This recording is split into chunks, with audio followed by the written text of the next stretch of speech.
अभी हम next function पर जाते हैं जो है इनपुट फंक्शन। अब जैसा मैंने प्रिंट फंक्शन में बताया था कि कोई भी फंक्शन को यूज करने के लिए हम ये सर्कुलर ब्रैकेट लगाते हैं। ये सर्कुलर ब्रैकेट लगाने के बगैर हम उस फंक्शन को यूज नहीं कर सकते। और जैसा कि अभी मैं यहाँ पर लिखा है इनपुट फंक्शन, यानी कि ये भी एक फंक्शन है, राइट। तो हम एक इनपुट फंक्शन को डिफाइन कैसे करते हैं, हम सिर्फ इनपुट लिखते हैं और एक ब्रैकेट लगा देते हैं, क्योंकि मैंने बताया था कि फंक्शन है तो इनपुट हमने लिखा और एक फंक्शन का ब्रैकेट लगा दिया, सिंपल। अब इसमें गड़बड़ क्या है, इसमें गड़बड़ है ये कि मैंने यहाँ पर बताया था कि हमें हर एक चीज में असाइन करना होता है। पाइथन में हम जो भी चीज करेंगे, हम कुछ भी चीज करेंगे तो उसकी हम कहीं पर असाइन करेंगे तो हमारे लिए बहुत ईजियर कोड हो जाएगा। तो इसमें तो हमने किसी में असाइन किया ही नहीं है, हमने इनपुट की वैल्यू कहीं पे तो असाइन की ही नहीं है। तो मैं यहाँ पर एक वेरिएबल बनाता हूँ, input of user. Input of user करके मैंने एक इनपुट फंक्शन बनाया, राइट, सिंपल। यानी कि मैंने इनपुट ऑफ यूजर नाम का एक, या तो मैं सिंपल इसको इनपुट ही रहने देता हूँ आपके लिए इजी है, इसको मैं नम दे देता हूँ, वरना आप इनपुट इनपुट में कंफ्यूज हो जाएंगे।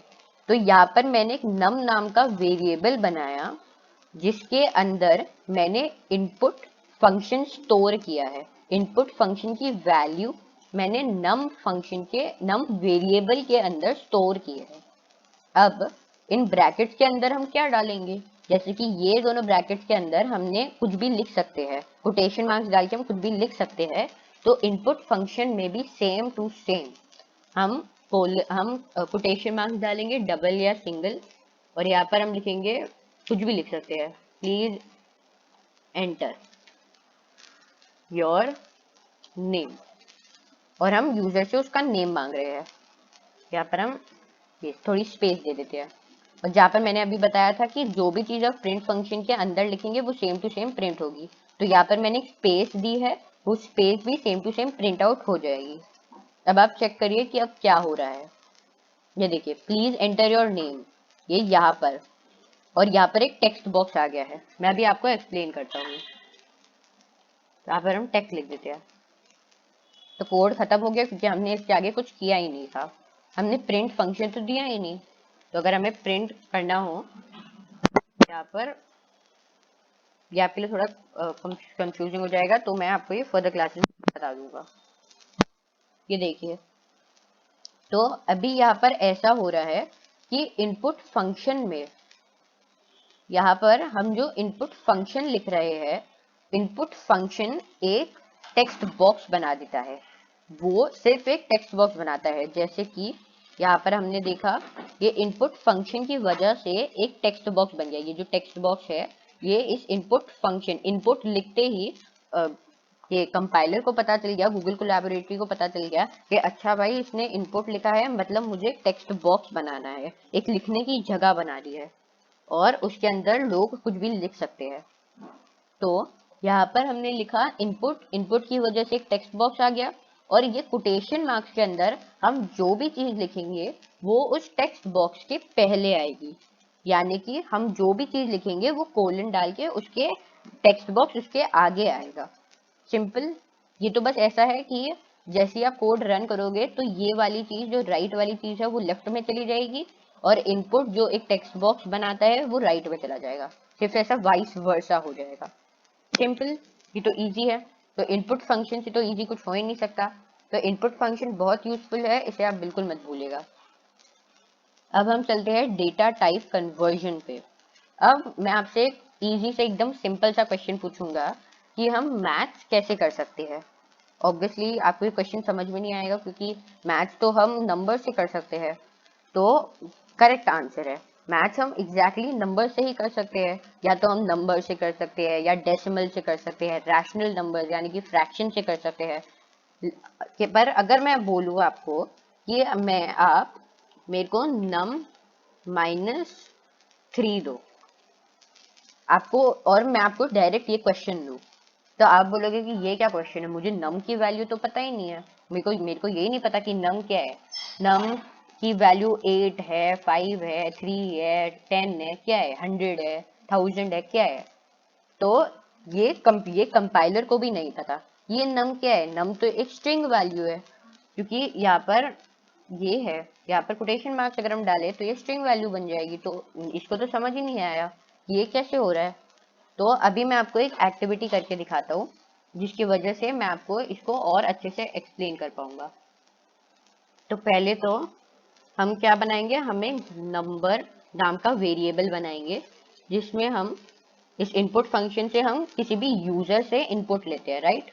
और यहाँ पर हम लिख देते हैं प्लीज एंटर अ नंबर। और ये स्पेस मैंने इसलिए दी है ताकि हमारा कोड थोड़ा अच्छा सा लगे, कि देखिए यहाँ पर मैंने स्पेस दिया तो कोड थोड़ा सुंदर लग रहा है, थोड़ा नीट लग रहा है। तो यहाँ पर मैंने क्या किया है, एक नंबर वेरिएबल बनाया है जिसके अंदर मैंने यूजर से इनपुट लिया है, और वो टेक्स्ट बॉक्स के पहले मैंने लिखा है please enter a number. Simple, बिल्कुल सेम टू सेम। इसके बाद मैं क्या करूंगा, जो भी यूजर वैल्यू डालेगा, यानी कि मैंने जैसे यहाँ पर टेक वैल्यू डाली है, जो भी यूजर वैल्यू डालेगा वो नंबर में स्टोर हो जाएगा, नंबर वेरिएबल में स्टोर हो जाएगा। जैसे कि अगर यूजर ने डाल दिया 4, तो 4 नंबर वेरिएबल में स्टोर हो जाएगा। सिंपल, ये तो इजी है। तो हम यहाँ पर अब क्या लिखेंगे, number is equal to number plus number. अब इसको आप थोड़ा समझने की ट्राई कीजिए, एक मिनट। हाँ, देखिए अभी हम लिख रहे हैं नंबर। मैं आपको ये भी बता देता हूँ कि पाइथन में हम एक ही नाम के बहुत सारे वेरिएबल बना सकते हैं। जैसे कि आप सोच रहे होंगे कि हम लोग नंबर नाम का तो एक ही वेरिएबल बना सकते हैं, यहाँ पर हमने पहले से ये बना दिया, तो हम वापस इसको यूज कैसे कर सकते हैं। ये तो कंपाइलर फिर कंफ्यूज हो जाएगा, गूगल कोलैबोरेटर भी कंफ्यूज हो जाएगा कि हमें क्या लेना है, हमें फर्स्ट वाला लेना है, सेकेंड वाला लेना है, या थर्ड वाला लेना है। ऐसा कंपाइलर में, ऐसा पाइथन में नहीं होता है। हम सेम ही नाम के बहुत सारे वेरिएबल बना सकते हैं। वेरिएबल होते हैं जिनकी वैल्यू वेरी करती रहती है, राइट। तो मैंने यहाँ पर एक नंबर नाम का वेरिएबल बनाया, उस वेरिएबल को रिपीट किया, और उसके अंदर मैंने किसकी वैल्यू डाली, मैंने मैंने न्यू नंबर के वेरिएबल के अंदर किसकी वैल्यू डाली, जो यहाँ से मेरे को इनपुट मिला था उसकी वैल्यू इंटू 2, यानी कि नंबर प्लस नंबर। यानी कि यहाँ पर जो मेरे को वैल्यू मिली है उसको मैंने ऐड कर दिया एक दूसरे से। जैसे कि अगर मेरे को यहाँ से, यानी कि मैंने यहाँ पर एंटर किया 3, यानी कि नंबर के अंदर 3 वैल्यू चली गई। यहाँ पर नंबर के अंदर अगर मैंने 3 एंटर किया तो नंबर के अंदर 3 वैल्यू चली गई। अब नंबर प्लस नंबर, मैंने यहाँ पर लिखा है नंबर प्लस नंबर, यानी कि नंबर प्लस नंबर कितना होता है, नंबर प्लस नंबर यानी कि 3 प्लस 3, क्योंकि मैंने 3 वैल्यू डाली है, is equal to 6। 3 plus 3 is equal to 6। तो अब ये मैंने जो वेरिएबल बनाया है उसके अंदर 6 वैल्यू चली गई। सिंपल। अब आपको शायद समझ में आ गया होगा, मैं इसको वापस से थोड़ी देर में रिपीट करता हूँ। अभी मैं आपको बताता हूँ कि इसमें कोई ना कोई एरर आएगा। अब वो एरर क्या आएगा वही हम यहाँ पर सीख रहे हैं। ये देखिए, प्लीज एंटर अ नंबर, यहाँ पर मैंने एंटर किया 5 और आंसर आ गया 55। अब ऑब्वियसली नंबर प्लस नंबर यानी कि 5 प्लस 5 55 तो हो ही नहीं सकता, राइट, क्योंकि 5 प्लस 5 10 होता है, 55 हो ही नहीं सकता। तो ये वैल्यू गलत आ रही है, यानी कि हमारे कोड में हमारा कोड गलत है।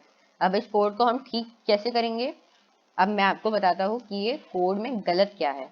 जैसा कि मैंने आपको यहाँ पर बताया था कि कोई भी स्ट्रिंग की कोई भी चीज हम कोलन के अंदर, हम कोटेशन मार्क्स के अंदर लिखते हैं तो वो एक स्ट्रिंग बन जाता है। तो यहाँ पर देखिए, यहाँ पर भी मैं चीजों को कोटेशन मार्क्स के अंदर लिख रहा हूँ, क्योंकि मुझे कोई भी चीज प्रिंट करवाने के लिए उसे कोटेशन मार्क्स में लिखना पड़ता है, राइट। और मैं कोटेशन मार्क्स हटा नहीं सकता, क्योंकि अगर मैं कोटेशन मार्क्स ही हटा दूंगा तो कोई भी चीज प्रिंट होगी ही नहीं। तो अब मैं क्या करूँ, मुझे कोटेशन मार्क्स हटाना भी नहीं है और मुझे इसको स्ट्रिंग भी नहीं चाहिए, क्योंकि अगर जो वैल्यू आएगी अगर वो स्ट्रिंग में आएगी, स्ट्रिंग स्ट्रिंग मतलब नॉर्मल, स्ट्रिंग मतलब जो अल्फाबेट्स होते हैं, नंबर्स होते हैं, और आप कोई अल्फाबेट से मैच थोड़ी ना कर सकते हो। ये तो ऑब्वियस है, आप मैच नंबर्स के साथ ही कर सकते हो, अल्फाबेट्स के साथ तो कर ही नहीं सकते हो। तो यहाँ पर हम क्या करेंगे, हम इस जो हमारे पास इनपुट आएगा उसको हम नंबर्स में कन्वर्ट करेंगे। तो यहाँ पर हम इसको थोड़ा सा चेंज करते हैं, प्लीज एंटर एन, यहाँ पर हम एन लिखते हैं इंटीजर नंबर। अब हमने यहाँ पर क्या लिखा है, please enter N integer number, यानी कि जो भी यूजर आएगा वो सिर्फ और सिर्फ इंटीजर नंबर ही लिखेगा, यानी कि 1 2 -1 -2 -3 ऐसे सब। अब हम क्या लिखेंगे, number number is equal to INT number. अब यहाँ पर क्या हो रहा है, यहाँ पर मैंने एक INT फंक्शन को डिफाइन किया है। INT एक फंक्शन है और हर एक फंक्शन में ये फंक्शन का सर्कुलर ब्रैकेट लगता ही है, ये मैंने बताया। और INT मतलब इंटीजर, तो ये तो आपको सिंपल ही होगा, तो INT मतलब इंटीजर। इसलिए हमने क्या किया है, हमने यहाँ पर एक और सेम टू सेम नंबर नाम का वेरिएबल बनाया है, जिसके अंदर हमने इंटीजर नम बनाया है, यानी कि हमने नंबर को इंटीजर बनाया है। एक बार हम इसको रन करके चेक कर लेते हैं कि ये सही आ रहा है या नहीं।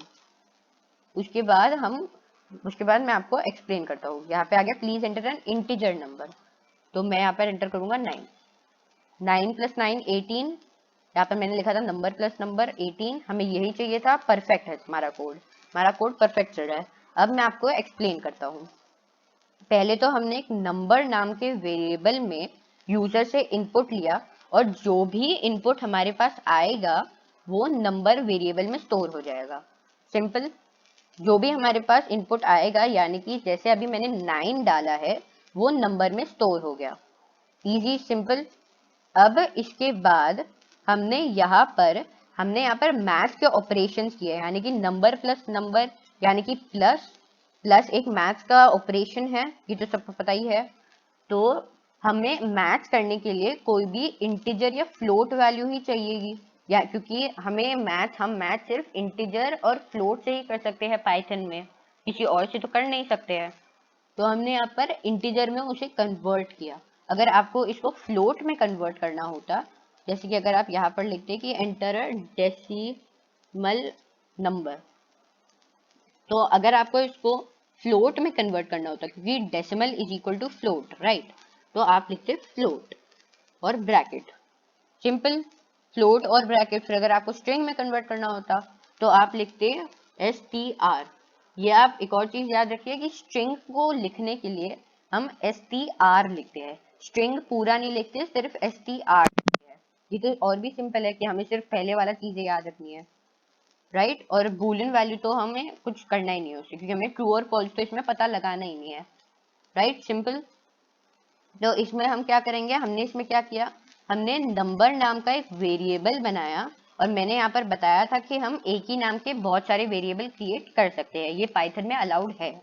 तो हमने यहाँ पर नंबर नाम का एक वेरिएबल बनाया, जिसको हमने इंटीजर फॉर्मेट में कन्वर्ट किया।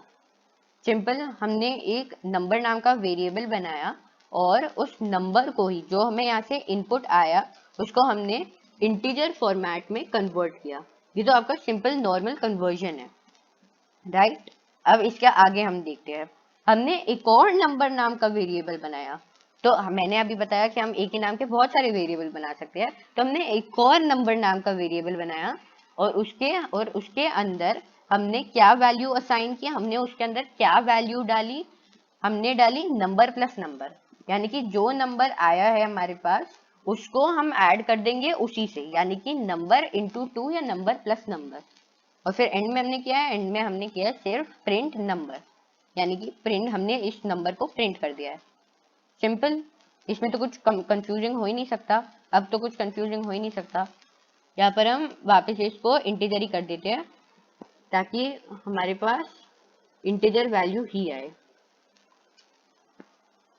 यहाँ पर हम इसको कोड को बंद करके वापस स्टार्ट करते हैं। अगर आपको कोई भी कोड करना हो तो आप ये जो गोल गोल घूम रहा है इसके ऊपर वापस से लेफ्ट क्लिक कर दीजिए, तो ये कोड उसी टाइप पे रुक जाएगा और इसको वापस से रन कीजिए। तो please enter N integer number, मैं एंटर करूंगा 10, तो ये आ गया 10 + 10, नंबर प्लस नंबर यानी कि 10 + 10 = 20, तो ये 20 नंबर आ गया। तो ये तो बहुत ही ज्यादा सिंपल हो गया। तो इसको आप अच्छे से याद रख लीजिएगा क्योंकि इस वाली चीजें बहुत बार काम आती है, और आप ये इंट को भी याद रखिएगा क्योंकि हमें इंट में बार बार इसको कन्वर्ट करना ही पड़ेगा। ये आपका सिर्फ नॉर्मल कन्वर्जन है, जैसे कि आप कोई भी चीजों को कन्वर्ट करते होंगे ना, वैसे ये नॉर्मल पाइथन का कन्वर्जन है, सिंपल है। तो अगर आपके पास इस पूरे के पूरे लेसन 1 में कोई भी डाउट्स हो तो आप मुझे कमेंट सेक्शन में पूछ सकते हैं, मैं उसे जल्द से जल्द एज सून एज पॉसिबल उसे रिप्लाई कर दूंगा। तो ये वाला वीडियो हम यहीं पर ही एंड करते हैं। तो thank you for watching my video and don't forget to like, share and subscribe. I will see you in the next video.